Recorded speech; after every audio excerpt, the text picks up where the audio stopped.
안녕하세요. 치과 보존과 전문의 김지아입니다. 오늘은 제가 평소에 좋아하고 존경하는 교정과 전문의 박현정 원장님을 모셨습니다. 저는 지금 수원의 현 치과 교정과 의원에 나와 있는데요. 병원이 굉장히 멋져요. 감사합니다. 우선 오늘 촬영에 응해주셔서 감사드립니다. 교정치료와 관련해 평소에 제가 환자분들께 받은 질문들을 정리해 봤는데요. 우선 오늘 질문들에 앞서서 원장님께서 굉장히 동안이신데 어느덧 교정치료만 하신 지 20년 가까이 돼 가세요.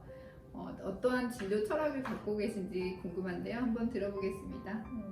제가 교정 진료만 한 지는 2004년부터고 교정 전문의 제도는 2008년에 시작이 됐으니까 교정 치과 의사로서는 이제 내년에는 21년 차고요. 교정 전문의로서는 이제 17년 차가 됩니다. 그동안 교정 진료 해오면서 특별히 진료 철학이랄 것까지는 없었고요.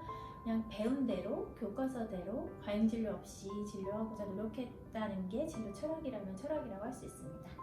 네, 감사합니다. 먼저 첫 번째 질문 드리겠습니다. 아이가 이가 나기 시작하는데 언제 교정 치료를 해야 할까요? 그리고 이 질문은 그 혼합치열기를 가진 어린이들의 어머니들, 주로 초등학교 저학년 어머님들께서 많이 해주시는 질문인데요. 교정 치료는 언제쯤 해야 할까요? 이 질문을 제일 많이 하시는데요. 언제 교정 치료를 해야 한다라는 거에 대한 정답은 없고요. 각각 케이스마다 들어가는 시기가 다르기 때문에 우리 아이의 케이스에 맞춰서 진료 시기를 결정하면 되는데, 그래도 이제 언제 첫 교정 검진을 받을지 말씀을 드리자면 아이 앞니가 유치에서 영구치로 교환되는 만 6세에서 7세 정도에 제일 먼저 첫 교정 검진을 받아보시면 좋을 것 같습니다. 만 6세에서 7세 정도 기억하시기 바랍니다. 네, 두 번째 질문입니다. 투명 교정이 실제로 효과가 있는지 그 기간이나 비용까지도 가끔 물어보시는데요. 어떻게 되나요? 투명 교정 장치가 예전에 비해서 많이 발전되고 케이스가 쌓이다 보니까 현재는 투명 교정 장치만으로도 충분히 효과가 있고요. 투명 교정 장치는 인비절라인이라고 알려져 있긴 하지만 인비절라인, 그래피, 세라핀, 시스루 얼라이너 등 장치의 종류는 굉장히 다양하니까 그 장치 종류에 따라서 치료 결과에 차이가 있는 건 아니고요. 그냥 한 가지 종류라고 생각하시면 되고, 기간은 일반적인 교정 치료 기간과 큰 차이는 없습니다. 그리고 비용은 아무래도 투명 교정 장치가 가장 심미적인 장치이다 보니까 가장 고가라고 생각하시면 되고, 대략적으로 말씀드리자면 한 400만 원에서 700만 원 정도라고 생각하시면 됩니다.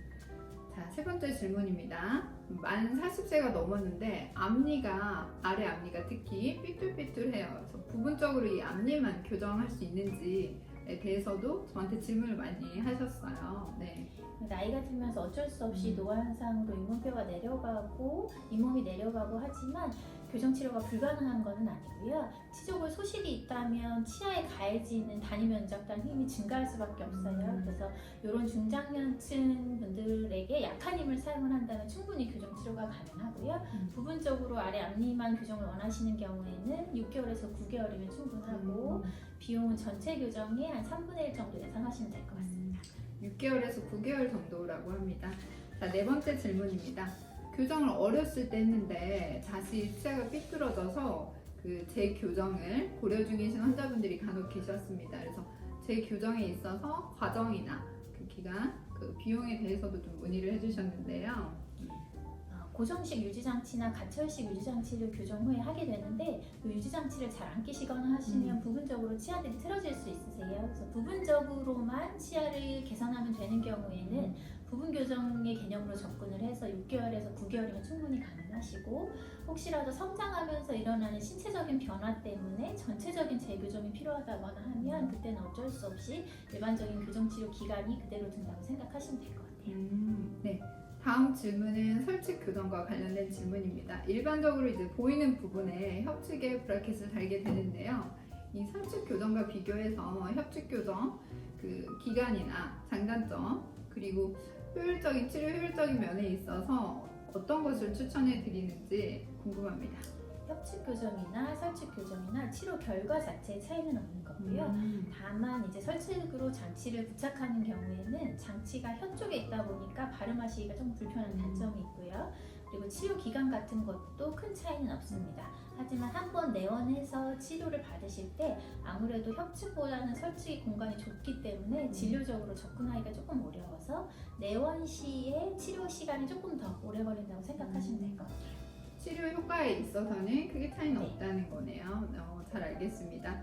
다음 질문입니다. 치아 배열도 유전이 되는지에 대해서도 질문을 많이 해주셨는데요.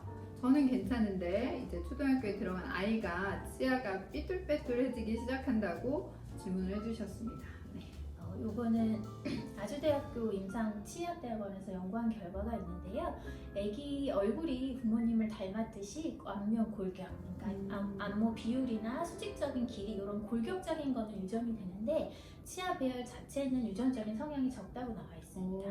그래서 나는 괜찮은데 우리 아이가 이가 삐뚤삐뚤하다고 해서 어머님이나 아버님께서 미안해하지 않으셔도 될 것 같아요. 유전적인 성향은 적습니다. 유전적인 성향은 적군요. 네, 다음 질문은 턱 수술, 수술 교정과 관련된 질문입니다. 턱 수술을 하고 싶은데 언제 해야 하는지, 너무 어렸을 때 하면 나중에 턱이 추가적으로 조금 성장하지 않는지, 특히 뭐 하악이나 그런 부분에 있어서 질문을 해주셨는데요. 어떻게 되나요? 턱 수술 같은 경우에는 완전히 성장이 끝난 다음에 하셔야 되는데 성장 곡선에 따르면 키가 자랄 때 아래턱도 같이 많이 자라는 경향이 있습니다. 따라서 너무 일찍 수술을 하시면 아래턱이 추가적으로 성장을 해서 재발 가능성이 있기 때문에 보통은 성장이 완료됐는지는 수완부 방사선 엑스레이라고 해서 손바닥 엑스레이를 찍어보신 다음에 성장판이 다 닫혔는지 확인하시고 그거를 바탕으로 이제 턱 수술을 진행하시면 됩니다. 좀 그러면 수능 끝나고 하면 보통은 이제 수능 끝나고 권유를 많이 드리고요. 만기 성장하는 경우도 있기 때문에 수능이 끝났다고 해서 꼭 들어가시는 건 아니고요. 한번 엑스레이를 찍어보시고 결정을 하시면 더 좋으실 것 같아요. 네. 자, 이렇게 수술 교정이 아니더라도 그 안모 변화가 교정 전후로 크시더라고요. 발치 교정이나 비발치 교정에 있어서 그 장단점에 대해서 설명을 해주실 수 있으신가요? 발치 교정과 비발치 교정의 장단점이라기보다는 환자분 케이스에 따라서 어떤 환자는 꼭 발치를 해야 되고 어떤 환자는 비발치로도 교정이 가능합니다. 현재는 교정용 미니 임플란트도 발달을 하고 그거를 바탕으로 한 악용 확장도 많이 발전을 해서 비발치 케이스가 증가하기는 했지만 발치 케이스가 비발치로 되는 것은 아니어서 환자분 케이스에 따라서 발치, 비발치가 결정이 되는데 그래도 장단점을 말씀을 드리자면 비발치 같은 경우에는 자연 치아를 모두 보존할 수 있는 장점이 있고요. 발치 공간으로 치아를 이동시키지 않아도 되기 때문에 치료 기간이 조금 짧아지는 경향이 있습니다. 네. 자세한 설명 감사합니다.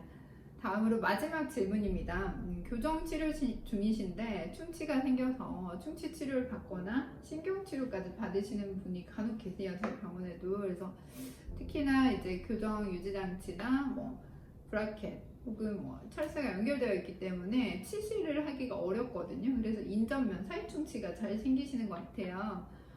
오랜동안 이렇게 교정 치료를 하셨는데 특별히 그 교정 환자분들 위한 관리법을 좀 설명해 주실 수 있으신가요? 네. 저희 이제 병원에 내원을 하시면 철사줄 제거하고 양치가 안 되는 부분을 닦아드리기는 하는데 한 달에 한 번 교정치과에 내원하셔서 깨끗이 하시는 것보다는 나머지 30일 집에서 깨끗이 하시는 게 더 중요해요. 그래서 교정하시는 분들은 가능하면 교정용 칫솔을 좀 사용해 주시면 좋고요. 첨단 칫솔이나 치간 칫솔, 치실 등을 사용하기는 어려우시겠지만 철사줄 밑으로 치실을 넣어서 충분히 사용할 수 있으시니까요. 보조적인 구강 용품들을 좀 사용해 주시면 좋을 것 같습니다. 물치실, 워터픽은 도움이 되나요? 워터픽도 도움이 되고요. 워터픽 사용하실 때는 장치에서 한 1cm 정도 떨어뜨려서 수압을 쏴주시는 게 좋고요. 워터픽만으로는 양치가 되는 건 아니니까 양치를 먼저 하신 후에 보조적인 장치로 사용해 주시면 됩니다. 교정용 입술로 양치질을 하신 후에 보조 용품들을 사용해 주시면 도움이 된다고 합니다. 오늘은 교정 치료에 대해 무엇이든 물어보세요 시간을 가졌는데요. 오늘 촬영에 응해주신 박현도 원장님 감사합니다. 감사합니다.